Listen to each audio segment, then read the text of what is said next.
کہ جہاں سے میں نے بات شروع کی تھی کہ جی یہ مولانا صاحب کیوں جیتتے ہیں, یہ ان کو اینکروں کو پریشانی ہو رہی ہے, کچھ اینکروں کو. بھائی مولانا صاحب جیت گئے ہیں, مولانا صاحب نے محنت کی ہے. مولانا صاحب ابھی اور جیتیں گے, آپ دیکھنا.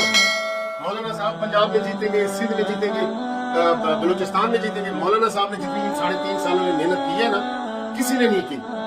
ملین مارچ اگر کیا ہے تو مولانا صاحب نے کیا ہے کہ نہیں بتائیں. ملین مارچ کیا ہے تو مولانا صاحب نے کیا ہے. کراچی سے نکلے اسلام آباد تک آئے, اور جتنی جدوجہد مولانا نے کی ہے.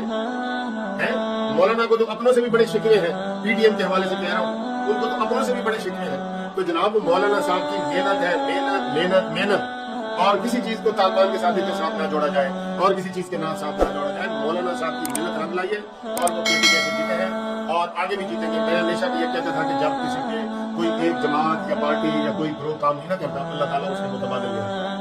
اور وہ یہ بھی آج میں اکثر کئی دفعہ ویڈیو میں سنا ہوں کہ تلک الایام نداولها بین الناس, یہ وہ دن ہوتے ہیں جو ہم انسانوں کے درمیان پھیرتے رہتے ہیں. یہ دین دنیا کی بھلائی جو ہے نا, یہ لیس للانسان الا ما سعی, انسان کو وہی ملتا ہے جتنی وہ محنت کرتا ہے. ٹھیک ہے, تو مولانا صاحب کی جتنے اس وقت پارٹی ہے نا, سب سے زیادہ اگر کسی نے محنت کی ہے ان 3.5 سالوں میں تو وہ مولانا فضل الرحمان صاحب نے کی ہے. یہی اس کی کامیابی کی وجہ ہے. اس کے ساتھ طالبان کو اور کسی کو نہ جوڑا جائے. عمران خان کی بلیکی اور مولانا صاحب کی محنت, یہ رہا.